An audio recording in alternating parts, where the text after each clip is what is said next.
السلام علیکم ورحمۃ اللہ وبرکاتہ نحمدہ ونصلی علی رسولہ الکریم اعوذ باللہ من الشیطان الرجیم بسم اللہ الرحمن الرحیم۔ پارہ نمبر 7 کا خلاصہ۔ اس پارہ کے شروع میں اللہ تعالیٰ نے ایسے لوگوں کی تعریف فرمائی ہے جن لوگوں کے پاس قرآنی آیات آئیں، انہوں نے انہیں سنا تو اس کے بعد ان کی آنکھوں سے آنسو بہہ نکلے، اس وجہ سے کہ انہوں نے حق کو پہچان لیا۔ حق پہچاننے کی خوشی میں اور حق سے دور رہنے پر جتنا عرصہ گزرا تھا اس کے غم میں ان کی آنکھوں سے آنسو جھلک پڑے اور ان کی زبان سے یہ الفاظ نکلنے لگے، ربنا آمنا، اے ہمارے رب ہم اس حق پر ایمان لے آئے، فاکتبنا مع الشاہدین، تو ہمیں گواہی دینے والوں میں شامل فرما۔ اصل میں یہ نجاشی بادشاہ کے واقعہ کی طرف اشارہ ہے کہ جب اس کے دربار میں آیات الہی سنائی گئیں تو قرآن پاک کی آیات سن کر وہ بے اختیار ہو گیا اور اس کی آنکھوں سے آنسو نکلا، اور جتنے بھی عیسائیوں کے علماء وہاں موجود تھے سب کے سب پادری ان کی آنکھوں سے آنسو نکل آئے کہ انہوں نے حق کو اچھی طرح پہچان لیا۔ تو اس کے بعد انہوں نے جو تاریخی الفاظ بولے اور جس طرح ان کے جذبات کی عکاسی قرآن پاک نے کی ہے وہ یہ ہیں، وَمَا لَنَا لَا نُؤْمِنُ بِاللَّهِ، کہنے لگے کہ اب کیا وجہ باقی رہ گئی کہ ہم اللہ تعالیٰ پر ایمان نہ لائیں، وَمَا جَاءَنَا مِنَ الْحَقِّ، اور جو حق ہمارے پاس آ گیا ہم اس پر ایمان نہ لائیں، یہ کیسے ہو سکتا ہے، وَنَطْمَعُ أَن يُدْخِلَنَا رَبُّنَا مَعَ الْقَوْمِ الصَّالِحِينَ، اور ہم امید کرتے ہیں کہ اللہ تعالیٰ ہمیں بھی نیک لوگوں میں شامل فرما لے گا۔ یہاں سے آغاز ہے 7ویں پارے کا۔ اب ہم اپنے 5 نکاتی خلاصہ کی طرف آتے ہیں۔ پہلا نکتہ اور پہلا حصہ ہے کہ اللہ تعالیٰ نے اس پارہ کے اندر مومنوں کو خطاب کر کے چند خاص احکام دیے ہیں جن کا خلاصہ اس طرح ہے، تقریباً یہ 8 احکام بنتے ہیں۔ نمبر 1، حلال پاک کھاؤ اور حرام نہ کھاؤ۔ نمبر 2، کفارہ قسم، قسم اٹھا لو، جو ایسی قسم ہو کہ آئندہ کسی کام کے کرنے کے لیے تم عہد کرو، وعدہ کرو، لیکن وہ کام کرنا تمہارے بس میں نہ ہو یا اس سے بہتر کوئی کام ہو اور اس کام کو چھوڑنا چاہتے ہو تو پھر 10 مساکین کو کھانا کھلا دو یا 10 مساکین کو لباس پہناؤ یا پھر ایک غلام کو آزاد کر دو۔ اگر تینوں میں سے کوئی کام نہ کر سکتے ہوں تو پھر 3 روزے رکھ کر قسم کا کفارہ دیا جا سکتا ہے۔ تیسرے نمبر پر مومنو، شراب، جوا، آستانہ، قسمت آزمائی کرنا یعنی قسمت معلوم کرنے کے جتنے بھی طریقے بنائے گئے ہیں یہ سب کے سب شیطانی عمل ہیں، ناپاک شیطانی کام ہیں، ان سے بچ جاؤ۔ پھر اس کے بعد چوتھا حکم دیا، مومنو خدا تمہیں حالت احرام میں شکار کے ذریعے آزمائے گا کہ شکار بالکل تمہارے ہاتھ میں ہوگا، قریب ہوگا، بالکل تمہارے نیزے جتنے فاصلے پر ہوگا۔ تو کیونکہ اس حال میں شکار کرنا منع ہے کہ حالت احرام میں کوئی شکار کرے تو اللہ تعالیٰ آزمائے گا کہ کیا شکار تمہارے قریب آ جائے تو پھر بھی نہیں کرو گے، اللہ اس طرح تمہارا امتحان کرے گا۔ 5ویں بات یہ ارشاد فرمائی کہ جب قرآن پاک نازل ہو رہا ہے تو تم بے جا قسم کے سوال یا کثرت سے سوال نہ کرو۔ اللہ تعالیٰ جس کی ضرورت تمہارے لیے محسوس کرتا ہے ان چیزوں کے احکام دے رہا ہے، تم اپنی طرف سے خود احکام کا مطالبہ نہ کرو، کچھ سوال اپنی طرف سے نہ کرو۔ ہاں اگر ان کا جواب تمہارے لیے کھول دیا گیا تو پھر تمہیں برا لگے گا۔ تم سے پہلے ایک ایسی قوم آئی تھی جنہوں نے اپنے پیغمبر سے سوال کی اور جواب پانے کے بعد پھر وہ خود ہی منکر اور کافر ہو گئے تھے، اس لیے کہ وہ اپنی مرضی کا جواب چاہتے تھے، لیکن اللہ تعالیٰ لوگوں کی مرضی کا نہیں، حق اور سچ کا جواب دیتا ہے۔ پھر حق اور سچ کو برداشت کرنا مشکل ہو جاتا ہے، حق اور سچ کو قبول کرنا یا اس کا سامنا کرنا بعض اوقات مشکل ہو جاتا ہے۔ اس لیے فرمایا کہ تم خود سے ایسی چیزوں کے سوال نہ پوچھو جن کے جواب سننے کے بعد تمہیں خود ہی برا لگے۔ 6ٹھی بات، بحیرہ، سائبہ، وسیلہ اور حام، یہ مختلف 4 جانور ان کو بتوں کے نام پر چھوڑ دیا جاتا تھا، تو یہ مختلف تھوڑی تھوڑی قسم بنا دی گئی ہے، لیکن سب کا ایک ہی کام تھا، سب ایک ہی معاملے کے تھے کہ سب کو بت کے نام پر وقف کر دیا جاتا، اس بت کے نام پر چھوڑ دیا جاتا، ان جانوروں سے کوئی فائدہ نہ لیا جاتا، جو ان میں مادہ جانور ان کا دودھ استعمال نہ کیا جاتا، اور جو اس میں سے ایک مذکر جانور ہے اس پر سواری نہ کی جاتی، اور ان جانوروں کو کھلا چھوڑ دیا جاتا بتوں وغیرہ کے نام پر، اور ان جانوروں کو بڑا مقدس سمجھا جاتا اور ان کو کوئی تکلیف نہ پہنچائی جاتی۔ اللہ تعالیٰ نے فرمایا ان جانوروں کی کوئی حقیقت نہیں ہے۔ اس طرح جانور بت کے نام پر چھوڑنا یا ان کا احترام کرنا یا ان کی کوئی خاص خدمت کرنا یا ان سے کوئی کام نہ لینا، یہ کسی قسم کا کوئی تصور ہی نہیں ہے کہ اللہ تعالیٰ نے اس طرح کا کوئی تصور جانوروں کے لیے دیا ہو۔ یہ سب اللہ پر جھوٹ گھڑ گھڑ کے اس طرح کے کام بنائے جا رہے ہیں، اور ان میں اس طرح کی باتیں کرنے والے اکثرہم لا یعقلون، اکثر کو تو عقل ہی نہیں ہے۔ ساتویں بات، تقلید آبا، اپنے باپ دادا کی تقلید، باپ دادا کے رستے پر پکے ہو جانا، اس کی بڑی سخت مذمت اللہ تعالیٰ نے فرمائی کہ باپ دادا کی راہ پر چمٹ جانا، اگرچہ وہ بے عقلی کی راہ ہو، اگرچہ وہ ہدایت سے دور ہوں، بے ہدایتی اور گمراہی کا رستہ ہو، پھر بھی تم باپ دادا کی راہ پر ڈٹ جاؤ گے، تو اس کی مذمت کرتے ہوئے فرمایا یہ لوگ کس طرح یہ بات کہہ رہے ہیں، حسبنا ما وجدنا علیہ آباءنا، ہم اپنے باپ دادا کی راہ کوئی کافی سمجھتے ہیں، اسی پر رہیں گے۔ تو اس کی شدید مذمت کی کہ باپ دادا حق کا معیار نہیں، حق کا معیار وہ ہے جو اللہ اور اس کے پیغمبر کی طرف سے آتا ہے۔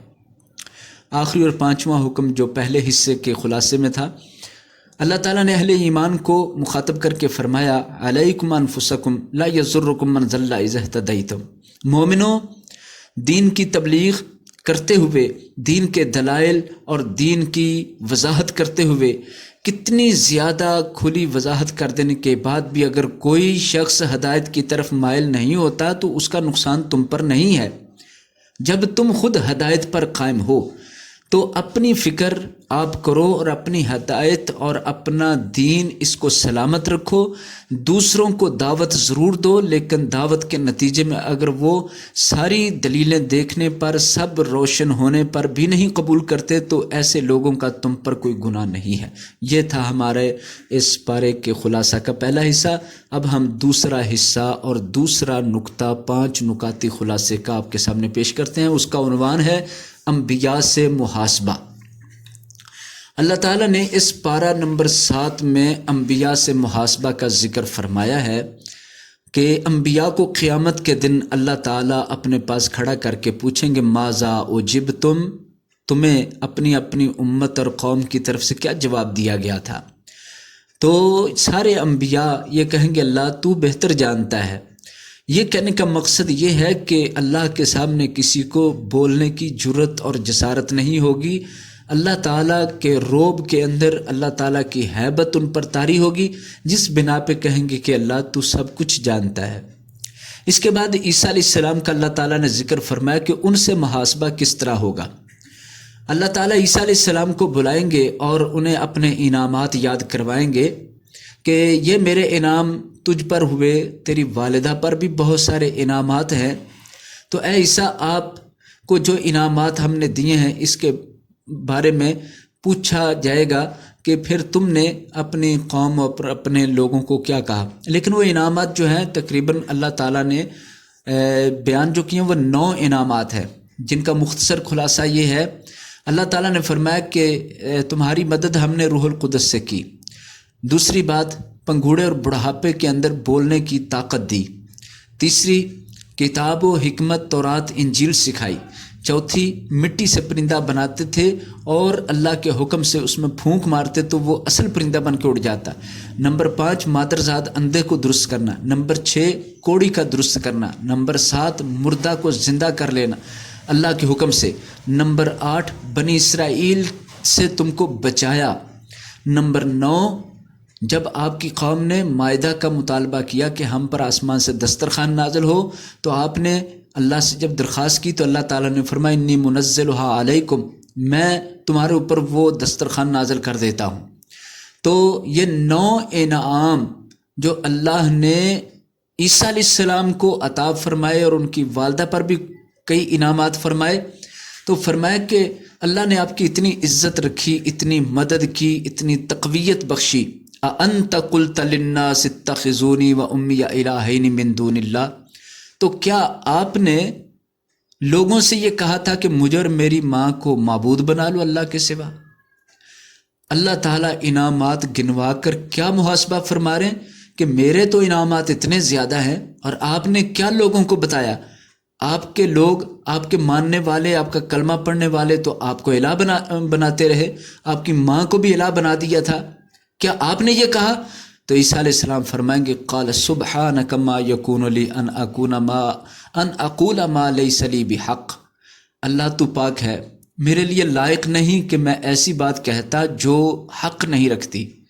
اگر میں نے ایسا کہا ہوتا تو تو جانتا، تجھے تو سب پتہ ہے۔ میں یہی کہتا رہا کہ اللہ نے مجھے یہ بات کی ہے ان اعبد اللہ ربی و ربکم، کہ میرے رب کی عبادت کرو جو میرا بھی رب ہے تمہارا بھی رب ہے۔ اے باری تعالیٰ، میں تو ساری زندگی یہی ان لوگوں سے کہتا رہا، وَكُنْتُ عَلَيْهِمْ شَهِيدًا مَا دُمْتُ فِيهِمْ، جب تک میں زندہ ان میں رہا تو میں ان پر اسی بات پر رہا۔ فَلَمَّا تَوَفَّيْتَنِي كُنْتَ أَنْتَ الرَّقِيبَ عَلَيْهِمْ، جب تو نے مجھے اپنے پاس اٹھا لیا تو پھر تو ہی جانتا ہے، تو ہی نگہبان ہے کہ یہ لوگ کیا عمل کرتے رہے۔ اب میرے یہاں سے جانے کے بعد مجھے ان کا نہیں پتہ یہ میرے بعد کیا کرتے رہے، میری امت میرے بعد کیا کرتی رہی۔ تو ساتھ ہی عیسیٰ علیہ السلام یہ فرمائیں گے ان تعذبہم فإنہم عبادک وإن تغفر لہم فإنک انت العزیز الحکیم، اے اللہ اگر تو ان کو عذاب دے تو یہ تیرے بندے ہیں، اور اگر تو ان کو معاف کر دے تو تو بخشنے والا زبردست حکمت والا ہے۔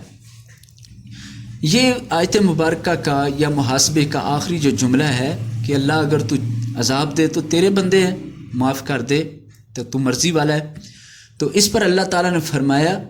کہ بات یہ نہیں، بات یہ ہے کہ آج کا دن یعنی قیامت کا دن صرف سچ والوں کو ان کی سچائی فائدہ دے گی، جن کے پاس سچ نہیں ہے ان کے لیے آج کا دن بہت سخت دن ہے، اور بہت کڑا امتحان اور کڑا سخت دن ہوگا، عذاب کا دن ہوگا۔ تو اللہ تعالیٰ اس طرح عیسیٰ علیہ السلام سے بھی محاسبہ کریں گے۔ اس آیت مبارکہ کو پڑھتے ہوئے نبی صلی اللہ علیہ وسلم کی آنکھوں سے آنسو جاری ہو گئے تھے۔ تہجد کے وقت آپ اس آیت کو پڑھ رہے تھے تو بار بار دہراتے جا رہے تھے ان تعذبہم فإنہم عبادک وإن تغفر لہم فإنک انت العزیز الحکیم۔ مطلب یہ ہے کہ آپ صلی اللہ علیہ وسلم کو اپنی امت یاد آ گئی کہ قیامت کے دن اللہ تعالیٰ سب نبیوں سے ان کی امتوں کے حوالے سے پوچھے گا، تو مجھ سے بھی پوچھے گا۔ تو جس طرح عیسیٰ علیہ السلام کہیں گے اے باری تعالیٰ جب میں ان کے اندر رہا اس وقت تک تو ٹھیک رہا معاملہ، لیکن میرے یہاں سے جانے کے بعد، آسمانوں پر چلے جانے کے بعد انہوں نے کیا کیا وہ تو ہی جانتا ہے، اب تو چاہے تو عذاب دے دے، تو چاہے تو معاف کر دے۔ آپ صلی اللہ علیہ وسلم اپنی امت کے حوالے سے ایسا سوچ کر تہجد کے وقت میں ساری رات آنسو بہاتے رہے اور اسی جملے کو دہراتے رہے۔ اب ہمارے خلاصہ کا تیسرا حصہ ہے سورۃ الانعام۔ اس کا مرکزی موضوع توحید ہے اور شرک کی زبردست مذمت ہے۔ اگر توحید سیکھنی ہو، سمجھنی ہو اور خالص توحید چاہیے ہو تو سورۃ الانعام کا گہرائی سے مطالعہ کر لینا چاہیے، اور اگر شرک کی ناپاکی سے بچنا ہو یا مکے کے مشرکوں کا شرک جاننا ہو کہ کتنا سخت قسم کا شرک کرتے تھے اور کس طرح کے اعمال کو اللہ تعالیٰ نے شرک قرار دیا ہے، یا پچھلی امتوں میں کس طرح کا شرک چلتا آیا ہے، تو اسے سورۃ الانعام پڑھنی چاہیے۔ اس کے اندر شرک کی زبردست مذمت کی گئی۔ سب سے پہلے تو مشرکوں کے زوم کا بیانیہ ہے کہ ان مشرکوں کو کس بات کا زوم تھا۔ سب سے پہلا زوم یہ تھا جو سورہ انعام میں بیان کیا گیا کہ انہیں اپنی دولت، طاقت اور ترقی پر بڑا ناز تھا۔ اپنے آپ کو بہت طاقتور لوگ سمجھتے تھے اور اپنے عہدے کو بہت بڑا ایک مرتبہ سمجھتے تھے، جس کی بنا پر وہ سمجھتے تھے کہ ہم حق پر ہیں۔ یعنی انہوں نے اپنی دولت، طاقت، ترقی اور اپنی حکومت، ان چیزوں کو اپنے پاس ہونے پر سمجھا کہ حق بھی یہی ہے، جس کے پاس یہ کچھ ہے وہ حق والا ہی ہے۔ تو اللہ تعالیٰ نے اس کے جواب میں فرمایا تم سے پہلے بھی کتنے ایسے ہیں جن کی ترقی تم سے زیادہ تھی، جن کی دولت طاقت تم سے زیادہ تھی، لیکن انہوں نے شرک کیا تو اللہ تعالیٰ نے ان کو تباہ اور برباد کر کے رکھ دی۔ دوسرے نمبر پر جو ان کا بیانیہ اور زوم تھا وہ یہ تھا کہ پیغمبر ہم جیسا انسان ہے، اگر اللہ نے کوئی پیغمبر بھیجنا تھا فرشتے کو بھیجتے، تو اللہ تعالیٰ نے جواب میں فرمایا کہ اللہ تعالیٰ مالک ہے، وہ جسے چاہے اپنا پیغمبر بنا کے بھیج دے، لوگوں کو حق نہیں ہے کہ وہ اللہ سے یہ کہیں کہ ایسا ہونا چاہیے تھا یا ویسا ہونا چاہیے تھا۔ تو یہ باتیں قیامت کے دن ان کو پچھتاوا بنے گی کہ ہم اللہ کے حکموں پر یا اللہ تعالیٰ کے فیصلوں پر اعتراض نہ کرتے بلکہ ہم اطاعت کر لیتے۔ تو یہ بھی فرمایا دوسرے جواب میں کہ اللہ تعالیٰ نے اگر پیغمبروں کو انسان کی شکل میں بھیجا ہے، انسان بھیجا ہے، تو تم انسان ہو اس لیے تمہاری سہولت کے لیے بھیجا ہے، ورنہ اگر اللہ تعالیٰ تمہاری مرضی کے مطابق فرشتہ کو بھیج دیتا تو پھر تمہارا سوال یہ ہونا تھا کہ ہم انسان ہیں اور اللہ نے فرشتہ بھیج دیا۔ تو ان لوگوں نے اسی طرح یہ کنفیوژن اور یہ اس طرح کی ذہنی اختراع اور ذہنی پریشانی ڈالے رکھنی تھی، لہٰذا فرمایا جو اللہ نے بہتر سمجھا وہ کر دیا ہے۔ بندوں کا کام اللہ تعالیٰ کے ساتھ ضد اور مقابلہ نہیں بلکہ اللہ تعالیٰ کی بات کو قبول کرنا ہے اور اس کی فرما برداری کرنا ہے۔ پھر تیسری بات یہ فرمائی کہ یہ مشرک لوگ یہ بھی بات کہتے ہیں انہی الا حیاتنا الدنیا وما نحن بمبعوثین، یہ دنیا کی ہی زندگی ہے، بعد میں کوئی زندہ نہیں کیا جائے گا۔ اللہ تعالیٰ فرماتے ہیں اس کا بہتر جواب تو یہی ہے کہ قیامت کے دن جب تم اللہ کے دربار میں آؤ گے تو اللہ تعالیٰ یہ قیامت کا دن اور آخرت کی زندگی دکھا کے فرمائے گا کیا الیس ھذا بالحق، کیا یہ سچ نہیں؟ وہاں یہ لوگ کہیں گے قالوا بلا وربنا، اللہ کی قسم یہ تو بالکل سچ ہے، بالکل وہی ہے جو بتایا گیا تھا۔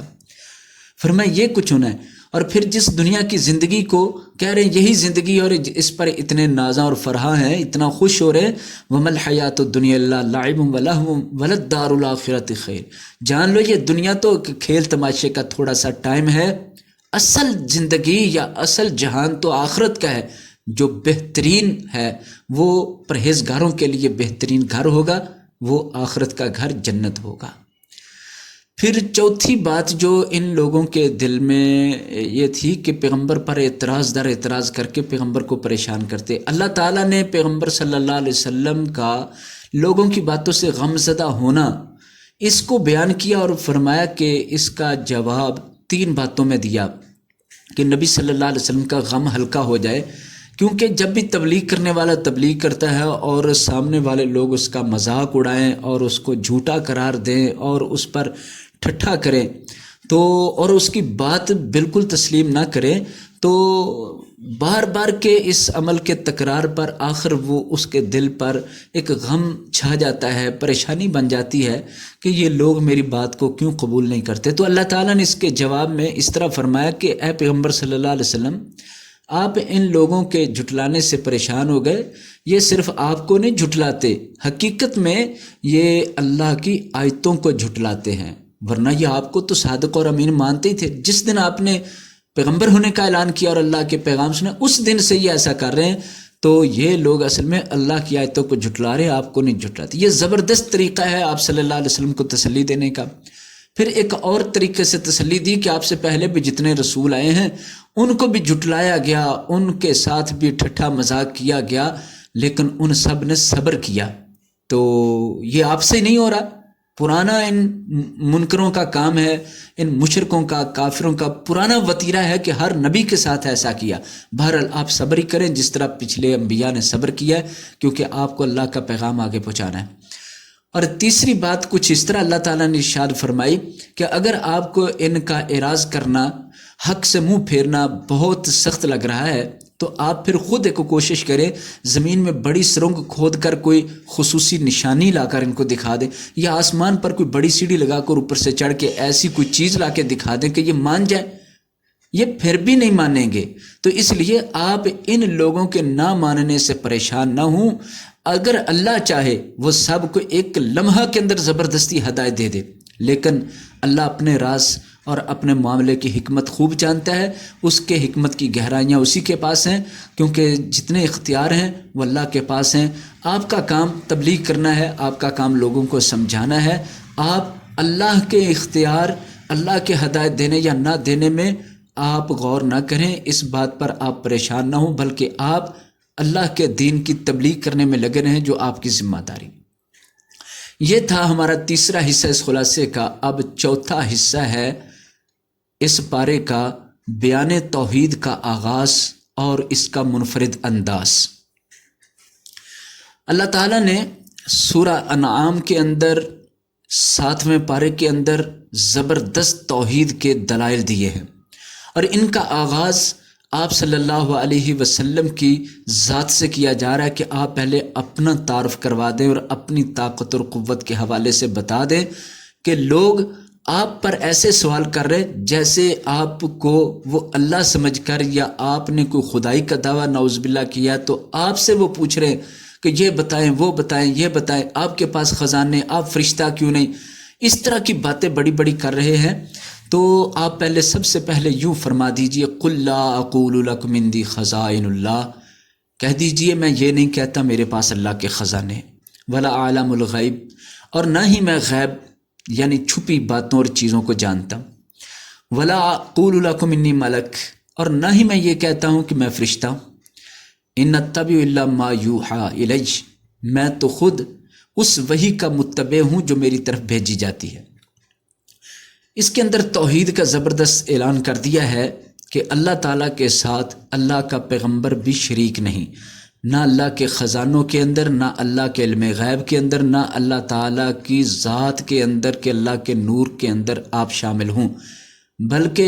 صاف اعلان فرمایا کہ میں ان میں سے کچھ بھی نہیں کہتا، بلکہ میں اپنی ذمہ داری بتاتا ہوں کہ اللہ تعالیٰ نے جو مجھے وحی فرمائی میں اس کا بالکل متبع اور اسی کا پیروکار ہوں۔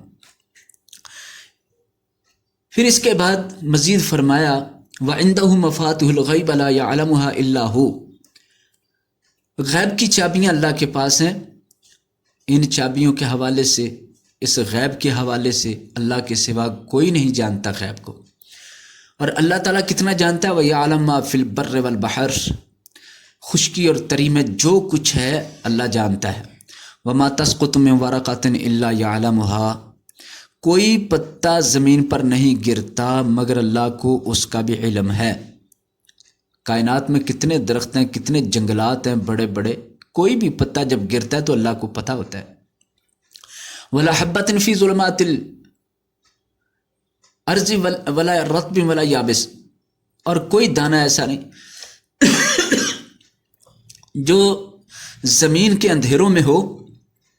یعنی اس کو زمین پر بویا جائے، وہ زمین کے اندر داخل ہو جائے، تو اللہ تعالیٰ کو کائنات کے سارے کھیت کھلیان ہر جگہ جہاں جہاں بھی دانہ بویا گیا سب دانوں کا علم ہے، حالانکہ وہ زمین کے اندر چھپ گئے ہیں۔ وَلَا رَطْبٍ وَلَا يَابِسٍ إِلَّا فِي كِتَابٍ مُبِينٍ، کوئی خشک چیز، کوئی تر چیز ایسی نہیں جس کا اللہ کو علم نہ ہو۔ اس آیت مبارکہ کی آپ گہرائی دیکھیے اور اس کی وسعت دیکھیے کہ ایک آیت کے اندر کائنات کی ہر شے کو لایا گیا ہے، کوئی بھی شے نہیں چھوڑی گئی جس کا اللہ کو علم نہ ہو۔ تو اللہ کی ذات بڑی ہے، اللہ جیسا کوئی نہیں، اللہ کی کوئی صفت کوئی حاصل نہیں کر سکتا، اللہ نے اپنی کوئی صفت کسی کے اندر ڈالی نہیں ہے۔ اتنا زیادہ اللہ تعالیٰ کی زبردست قدرتیں ہونے پر پھر بھی کوئی اللہ کو چھوڑ کے کسی اور طرف جائے۔ پھر آگے فرمایا وَهُوَ الْقَاهِرُ فَوْقَ عِبَادِهِ، اللہ تعالیٰ اپنے بندوں پر پوری قدرت اور طاقت رکھتا ہے، پورا زور رکھتا ہے۔ یہ باتیں بیان کر کے اصل میں بتایا گیا کہ توحید سمجھنے کے لیے ان باتوں کو سمجھنا ضروری ہے کہ اللہ کا تعارف کیا ہے، اللہ کی صفات کیا ہیں، اللہ کی قدرتیں کیا ہیں، اللہ کی قوتیں کیا ہیں۔ اگر ان باتوں کو سمجھ لیا جائے تو ان جیسا کوئی اور نہیں، پھر انسان کسی اور کو شرک کے لیے شامل کرتا ہی نہیں، کسی اور کو اللہ کے ساتھ ساجی بناتا ہی نہیں، یا اللہ کے علاوہ کسی اور سے مانگتا بھی نہیں، کسی اور سے امید جوڑتا بھی نہیں۔ تو یہ توحید کے مختصر دلائل تھے جن کی تفصیل تو پارے کے اندر ہے، لیکن یہ ایک خلاصہ پیش کیا ہے۔ اس کے بعد آج کی گفتگو کا 5واں اور آخری حصہ ہے کہ اللہ تعالیٰ نے توحید بیان کرنے والا موحد اعظم ابراہیم علیہ السلام کا اس سورہ میں ذکر فرمایا۔ ابراہیم علیہ السلام نے اپنے باپ آزر سے کہا اتتخذ اصناما آلہہ، کیا آپ نے بتوں کو اپنا الہ بنا لیا ہے؟ انی اراک وقومک فی ضلال مبین، میں آپ کو اور آپ کی قوم کو کھلی گمراہی میں دیکھتا ہوں۔ یہ بات انہوں نے کی تو باپ کو بھی اور پوری قوم کو بھی انہوں نے گمراہی والا قرار دیا کہ بتوں کی عبادت اور بتوں کو الہ بنانا یہ بہت بڑی گمراہی ہے۔ اس کے بعد اللہ تعالیٰ یہ بتاتے ہیں کہ ہم نے ابراہیم علیہ السلام کو آسمان و زمین کی بادشاہی سمجھائی۔ وہ اس طرح کہ رات کا وقت تھا تو انہوں نے ستارے کو دیکھا تو کہنے لگے یہ میرا رب ہے، وہ غائب ہو گیا تو کہنے لگے نہیں، چاند کو دیکھا تو کہا یہ میرا رب ہوگا، جب وہ بھی صبح کو غائب ہو گیا تو کہنے لگے نہیں، میں اس طرح غائب ہونے والے چھپ جانے والوں سے محبت نہیں کرتا۔ صبح کو سورج کو دیکھا تو وہ بہت بڑا محسوس ہوا، بہت چمکدار، تو کہنے لگے یہ میرا رب ہے، یہ ان سب سے بڑا ہے۔ تو جب وہ بھی غروب ہو گیا تو کہنے لگے کہ میرا رب مجھے ہدایت دے گا تو مجھے یہ انہوں نے خود اپنے سے بات کی نا، اپنے آپ سے اپنے رب کی تلاش کے لیے سوچ رہے تھے۔ تو اس طرح اللہ تعالیٰ نے ان کی ذہن سازی فرمائی، اس طرح ان کو کائنات کے ایسے مناظر دکھائے جس سے ان کو اللہ کی پہچان ہوئی، اور پھر اللہ تعالیٰ نے ان کو سمجھ عطا فرما دی۔ پھر انہوں نے اپنی قوم کے سامنے کھڑے ہو کر مضبوط انداز میں جب اللہ تعالیٰ کا تعارف پیش کیا اور سورج چاند ستارے کی نفی کر دی جو اس قوم کا وتیرہ تھا کہ وہ پوجتے تھے ان کو، تو پھر قوم کے لوگوں سے اس بات پر بحث اور جھگڑے شروع ہو گئے۔ قوم کے لوگوں نے ڈرایا کہ آپ جن الہوں کی، جن معبودوں کی نفی کر رہے ہیں یہ آپ کو تباہ اور برباد کر ڈالیں گے۔ تو ابراہیم علیہ السلام نے فرمایا تم شرک کر کے نہیں ڈرتے اور مجھے ڈرا رہے ہو کہ یہ ایسا ویسا کر دیں گے، یہ کچھ بھی نہیں کر سکتے۔ ہاں، جو میرے نصیب میں میرے رب نے دکھ اور تکلیف لکھی ہے وہ میرے رب کی طرف سے تو آ سکتی ہے، لیکن ان کی طرف سے کچھ بھی نہیں ہو سکتا۔ پھر فرمانے لگے فَأَيُّ الْفَرِيقَيْنِ أَحَقُّ بِالْأَمْنِ إِن كُنتُمْ تَعْلَمُونَ، اگر جانتے ہو تو بتاؤ امن کا حقدار کون ہے؟ تم مجھے ڈرا رہے ہو، ڈرنا تمہیں چاہیے، امن اسے نصیب ہوگا۔ الذین آمنوا ولم یلبسوا ایمانهم بظلم اولئک لهم الامن، جو ایمان لائیں اور اپنے ایمان میں ظلم شامل نہ کریں، ظلم سے مراد شرک شامل نہ کریں، یہ لوگ ہیں جو حقیقت میں ہدایت والے اور حقیقت میں امن والے ہیں۔ اولئک لهم الامن، یہی لوگ ہیں جن کے لیے امن ہے، وَأُولَٰئِكَ هُمُ الْمُهْتَدُونَ، اور یہی ہدایت یافتہ ہے۔ پتہ چلا ہدایت والے لوگ اصل میں وہ لوگ ہیں جو توحید والے ہیں، جو شرک سے بچنے والے ہیں، کیونکہ شرک ایک ایسا ظلم ہے جسے جناب لقمان نے فرمایا تھا اپنے بیٹے کو نصیحت کرتے، ان الشرک لظلم عظیم، سب سے بڑا گناہ، سب سے بڑا ظلم اللہ کے ساتھ شرک کرنا ہے۔ تو اللہ تعالیٰ نے ابراہیم علیہ السلام کی توحید کا ذکر کر کے، ان کے واقعہ کا ذکر کر کے یہ بات سمجھائی ہے کہ ابراہیم علیہ السلام جو دعوت لے کر آئے تھے وہی دعوت حضرت محمد صلی اللہ علیہ وسلم آج دے رہے ہیں، اور حضرت محمد صلی اللہ علیہ وسلم بھی توحید کی طرف بلا رہے ہیں، اور وہ اللہ کی طرف بلا رہے ہیں، اور شرک کی صفائی کر رہے ہیں، شرک کی نفی کر رہے ہیں، شرک کو ختم کر رہے ہیں، شرک کو جڑ سے اکھاڑ رہے ہیں۔ لہٰذا جو کام ابراہیم علیہ السلام نے کیا وہی محمد صلی اللہ علیہ وسلم کر رہے ہیں، اور محمد صلی اللہ علیہ وسلم جس رب کی دعوت دے رہے ہیں، جس رب کی وحدانیت کی دعوت دے رہے ہیں، اسی نے تو یہ ساری کائنات بنائی ہے، اس کائنات کا ایک ذرہ بنایا ہے، اس کائنات کو پھلوں سے پھولوں سے سجایا ہے، یہاں اناج پیدا کیے ہیں، اس کائنات کو ہر چیز سے، ہر رنگ و بو سے بھر دیا ہے، پھر اس کی اتنی نعمتیں، اتنی قدرتیں دن رات ہم دیکھ رہے ہیں۔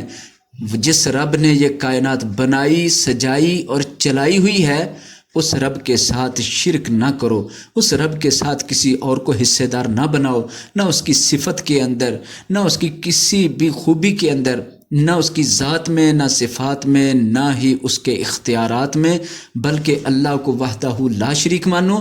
اور محمد صلی اللہ علیہ وسلم جس دعوت کو لے کر آئے ہیں اس پر ہی لبیک بولو۔ تو یہ ہے وہ دعوت جو اللہ تعالیٰ نے اس سورہ کے اندر، اس بارہ کے اندر دی ہے۔ اللہ سے دعا ہے اللہ تعالیٰ ہمیں بھی قرآن و سنت کے مطابق عمل کی توفیق عطا فرمائے۔ وما علی البلب۔